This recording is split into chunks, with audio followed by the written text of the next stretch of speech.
Shadowstar Ghost Gamer here, or Marksman72 for my PSN ID, and welcome to part 9 of my playthrough for Spyro 2, Ripto sRage, or Gateway to Glimmer, whichever title you want to use. And in this video, we will be heading to the Aquaria Towers. And then in part 10, we will be facing the first boss of Spyro 2, which will be none other than Crush. So here we go, inside the castle. And if I didn't stutter a lot of my sentences towards the end of my last video, I do apologize in advance. My brain was just frazzled. So, here we go. I'll take the lower route. And here we are. Off we go to Aquaria Towers.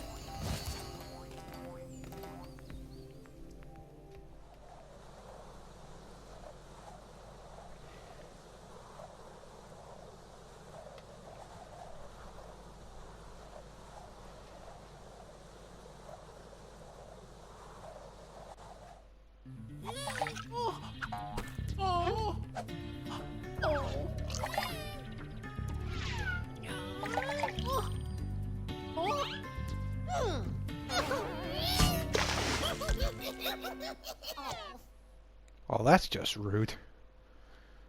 So the enemies from Sunny Beach are back. The funny-looking guys with the shock sticks have drained all our water. We can't get it back unless someone activates the switches they're guarding. Those shock stick guys are tough.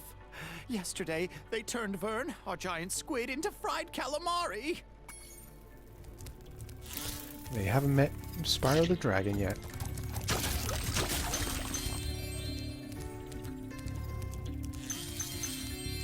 And if anybody's wondering what the power-up for Aquaria Towers is, it's actually the Super Flame power-up. So before we reflood this level, so let's just collect everything on the bottom floor. So there's one less thing to worry about. So here we go.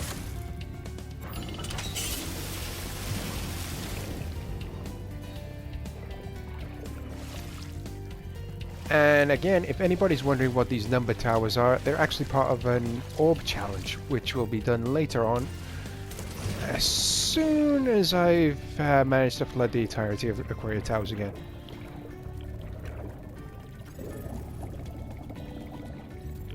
So here we go. Up and over.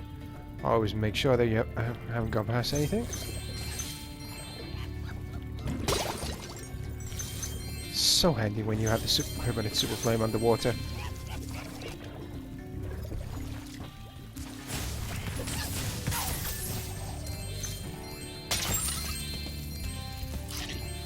Alright then, here we go.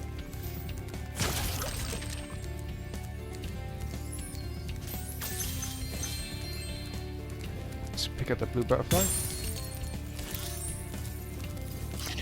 A little hint. If you were to do this level with the normal flame breath, then yes, you will be required to use the temporary super flame breath to come back here and destroy these metal sharks, and of course to get that down there. So, however, if you were to have the permanent super flame, you can just do this.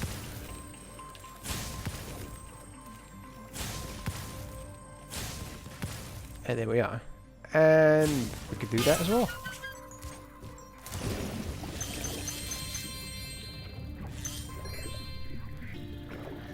And the skill point for Aquaria Towers will be to get all of this red seaweed right here, so I am not going to be doing it in this level. I just want to get the gems, orbs, and the talisman. So just so you know, just to reiterate, all this red, pink, seaweed, whatever color you want to use, that's the skill point for Aquaria Towers.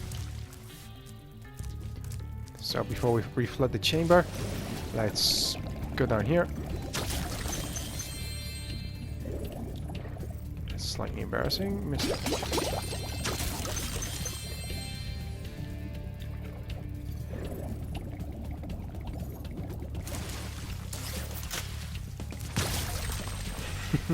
Yeah, missed.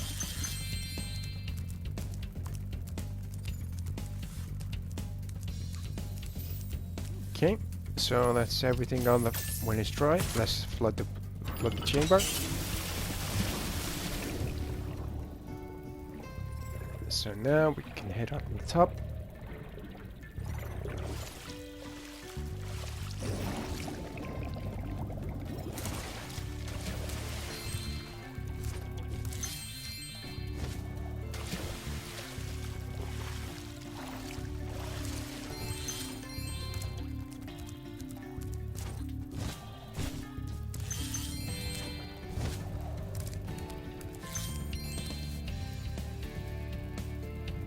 Yes, to get the gems up there, you will need to flood the entirety of Aquaria Towers.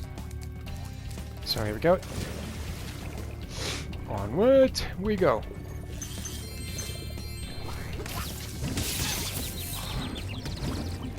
And as I forgot to mention, the butterfly sources with Aquaria Towers are actually the helmeted sheep.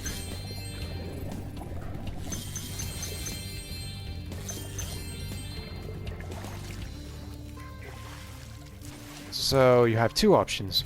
My recommendation would be, if you were to play through this game with a normal flame breath, the safe option would be to pay 100 gems and use Moneybags' submarine, as you can see there. However, as I've stated before as well, if you were to have the permanent super flame, you can just do this.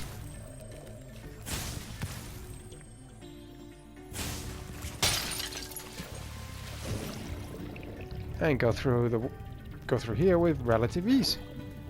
And again, here's some of the seaweed for the skill point.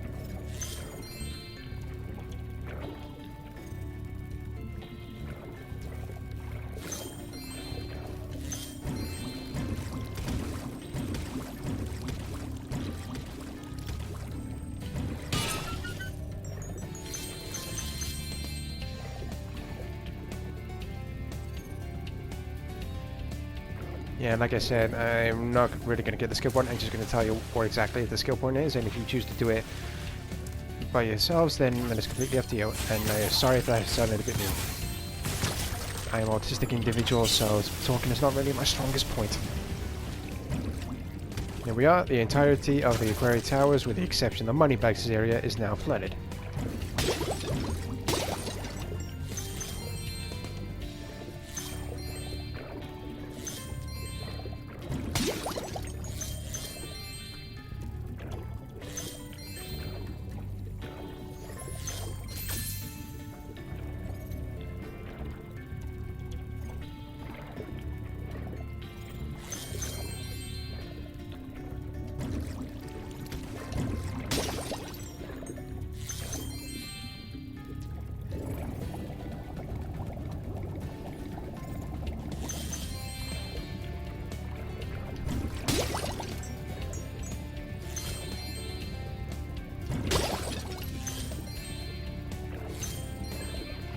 Of course, that seahorse right there is where you go to get the talisman, which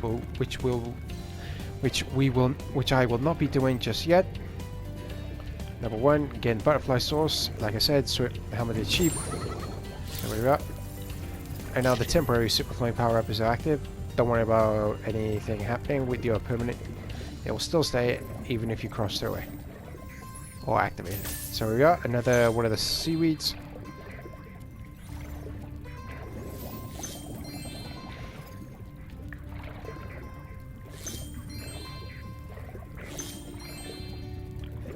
Another one of the seaweeds.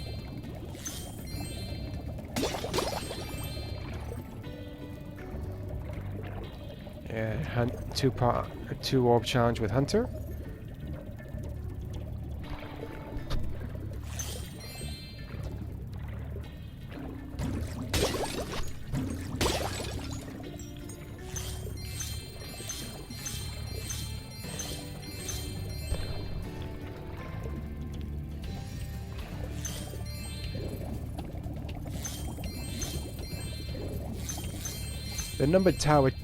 The numbered towers throughout Aquaria Towers is actually part of this orb challenge with this King Seahorse right here, which I will come back to in a bit after I've gotten all the gems.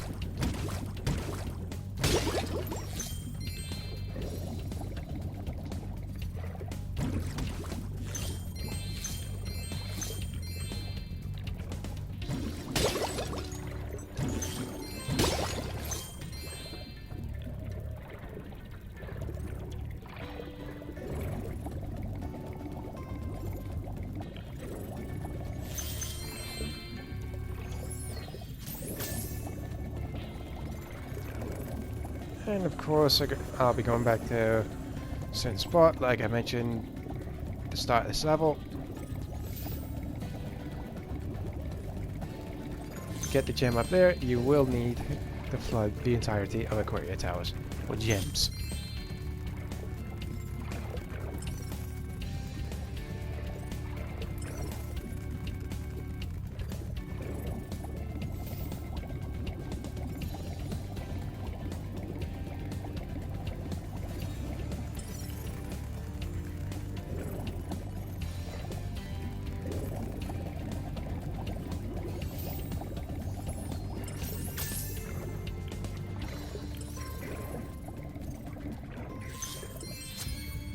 And there we are, that's all 400 gems.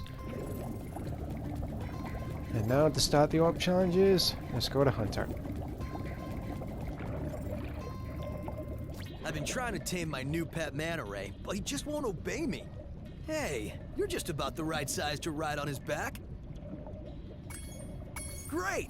Hop on his back and guide him through each of the bubble rings as they appear. And remember, he's brand new, so try not to get him dented or scratched up. Well, this is me. You do not need to worry. Oh.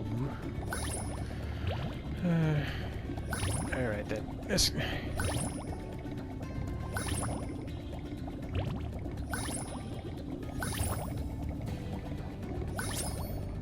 Well done. I suppose I owe you something for that. Here, take this orb. I found it in one of my flippers. Oh boy. Now that the manta ray's tamed, I'd love to get him into racing shape.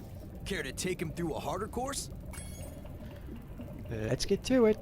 Okay, good luck.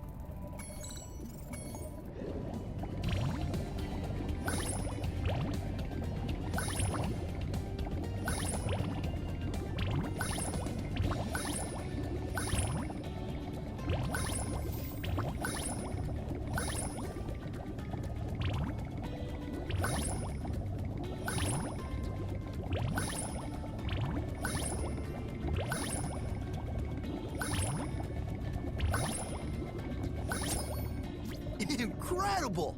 You've got real talent. I could use a partner like you. You can have the orb I found in my other flipper, too. There we go, that's orb 2 out of 3 for Aquaria Towers. And now on to the King Seahorse.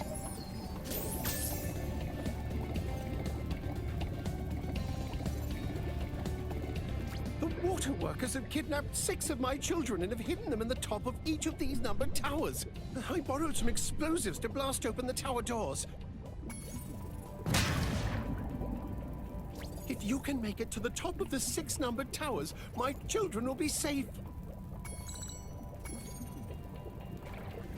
So here we go to the numbered towers, like I mentioned before. Part of the orb challenge. Just make sure there are no enemies in there.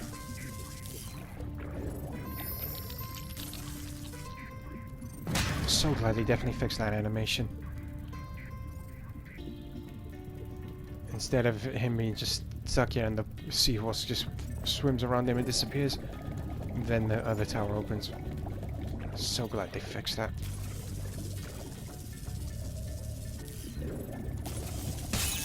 Oh.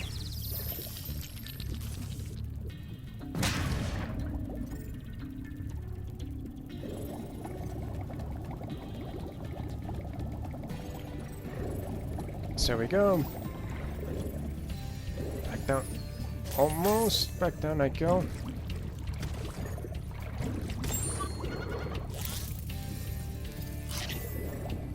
Butterfly for sparks.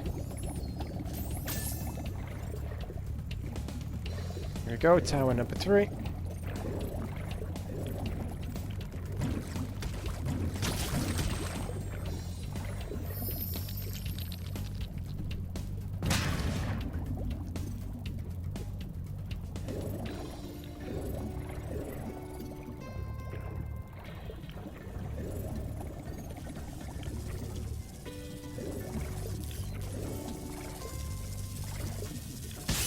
Oh, almost.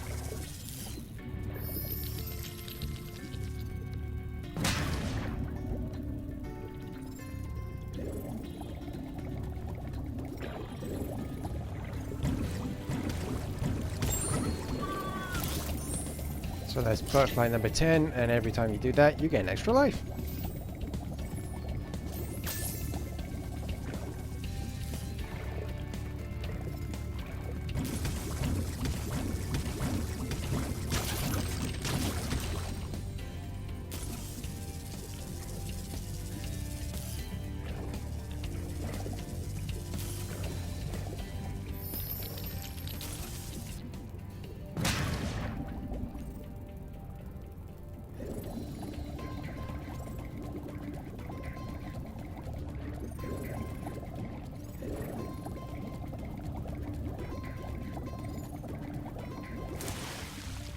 A little tip: if you were to use Moneybags' submarine after you decided to swim through this part with your permanent super flame blade, taking out all the metal sharks and the sealed cases, this will happen. Hop aboard, Spyro. You can actually ride on the submarine free of charge, no paying any gems whatsoever.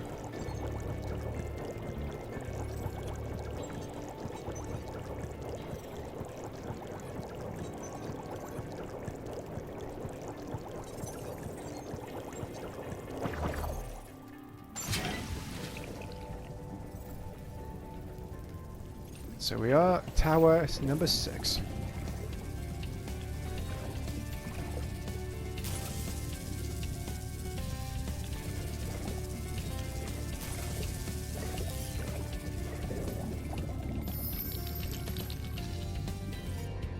You did it! Now we can swim in peace. I heard that you're collecting orbs. Please, take this one.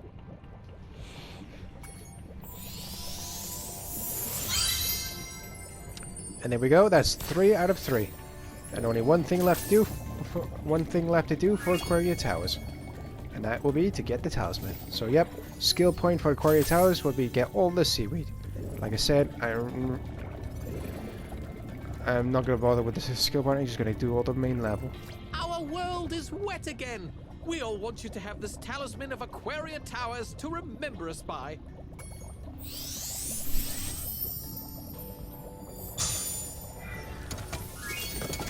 And there we go, that's 100% of the level done. And back to Summer Forest we go.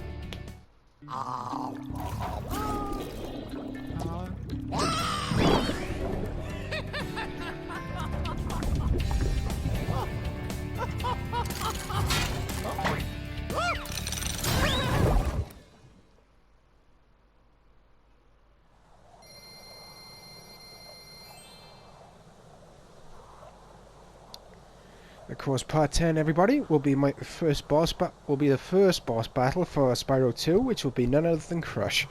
And the skill point for Crush's dungeon is quite simply not to take any damage. We'll see how it goes when I approach the level. So in part 10, everybody, I'll see you all then. So take care and bye bye.